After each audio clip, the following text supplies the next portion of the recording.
Hello friends, welcome to my channel. हमारी आज की कहानी है नसीब का लिखा। किसी एक गांव में बहुत ज्ञानी पंडित रहा करता था। पंडित आजू बाजू के सारे ही गांवों में बहुत प्रख्यात था और इसी वजह से धनवान भी। पंडित का परिवार ज़्यादा बड़ा नहीं था। पंडित अपनी पत्नी के साथ अपने बहुत बड़े घर में अकेला रहता था, क्योंकि पंडित को कोई बेटा था नहीं और एक बेटी थी जिसका विवाह पास के गांव वाले एक श्रीमंत लड़के से हो चुका था। पंडित ने शादियों से पहले अपने होने वाले दामाद की अच्छे से जांच पड़ताल की थी और अपनी बेटी का भविष्य भी ठीक से पढ़ा था। तब जाकर उसने अपनी बेटी की शादी की थी। लेकिन चंद सालों में ही पंडित का दामाद बुरी आदतों के चंगुल में फंस गया। जुआ और शराब की बुरी लत ने उन्हें सड़क पर लाकर रख दिया था। अपने बेटे की ऐसी दुर्दशा देखकर पंडित की पत्नी काफ़ी दुखी होती थी और अक्सर पंडित को कहा करती थी, तुम जाकर उनकी मदद कर आओ। पंडित हमेशा अपनी बीवी को यह कहकर उनकी मदद करने के लिए मना कर देता कि अभी कुछ समय तक उनका बुरा वक्त चलना है। हम चाहे कितनी ही कोशिश कर ले, जो उनके नसीब में नहीं है वह उन्हें नहीं मिल पाएगा। पंडित की ऐसी बातों से उसकी पत्नी काफ़ी दुखी हो जाया करती थी और मन ही मन सोचती थी कि कैसा स्वार्थी पिता है, अपनी बेटी को इतने कष्टों में देखकर भी उसकी मदद करने के लिए मना करता है। आखिर भगवान ने जो इतना सारा धन धान्य दिया है उसका क्या करेगा। हमें कोई और औलाद भी तो है नहीं, ले देकर यही बेटी है और उसके लिए भी कुछ नहीं करेंगे तो किसके लिए करेंगे। पंडित ऐसा नहीं सोचता था। ऐसा नहीं है कि पंडित अपनी पुत्री से प्रेम नहीं करता था, लेकिन उसने अपनी पुत्री की कुंडली इतने अच्छे से पढ़ी थी और वह यह पहले से ही जानता था कि वह चाहे किसी भी लड़के से शादी करती, लेकिन उसके जीवन में यह समय आने वाला ही था और बिना इसे भुगते उसको छुटकारा नहीं मिलने वाला था। एक दिन खाने पीने के लिए भी मोहताज हो चुके पंडित के बेटी और दामाद उसके घर पर आए। पंडित ने और उसकी बीवी ने दोनों का खूब आदर सत्कार किया और खूब अच्छा खाना खिलाया।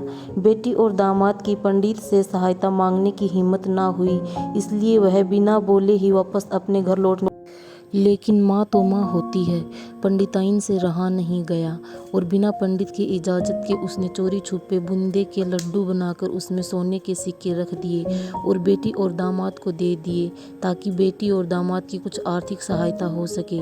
पंडिताइन यह भी जान गई थी कि बेटी और दामाद शर्म के मारे उनसे मदद नहीं मांग रहे थे, इसलिए उसने बेटी और दामाद को भी लड्डुओं में छिपे सिक्कों के बारे में कुछ नहीं बताया। जाहिर सी बात है कि जब वो लोग घर पर जाकर लड्डू खाएंगे तो उन्हें उसमें सोने के सिक्के मिल जाएंगे। इस तरह बिना उनके मांगे ही उन तक मदद पहुंच जाएगी।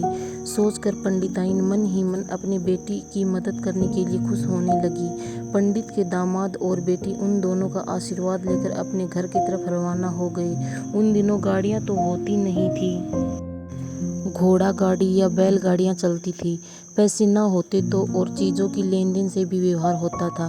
बेटी और दामाद का गांव पंडित के घर से कोसों दूर था, फिर भी पैसों की कमी के चलते वह चलकर अपने गांव की तरफ निकल पड़े।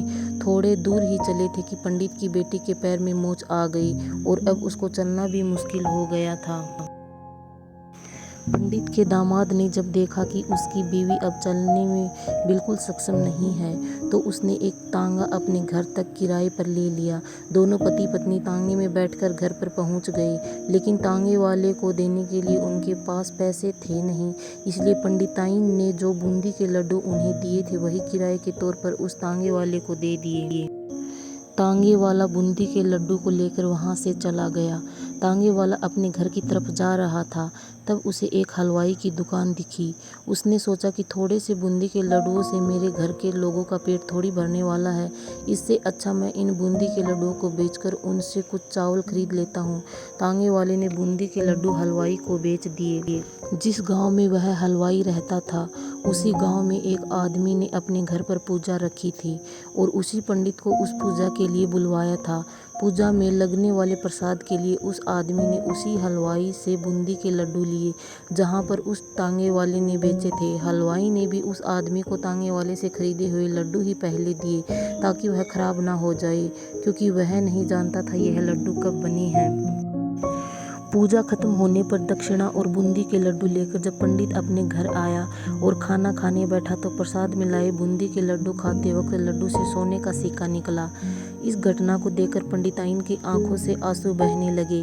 पंडित ने जब पंडिताइन से उसके रोने का कारण पूछा तो पंडिताइन ने पंडित को सब कुछ बताया और पंडित से उनकी बातों पर भरोसा न करने के लिए माफ़ी मांगी।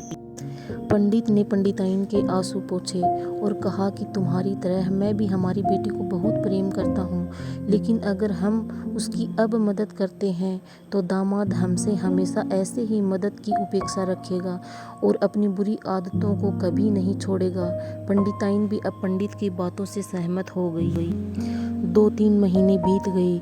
पंडित के दामाद और बेटी फिर से एक बार उनके घर आए और इस बार उनकी परिस्थिति पहले से बेहतर थी, क्योंकि पिछली बार खाली हाथ जाने के बाद दामाद ने नया काम शुरू किया था और अपनी सारी बुरी आदतें छोड़ दी थी।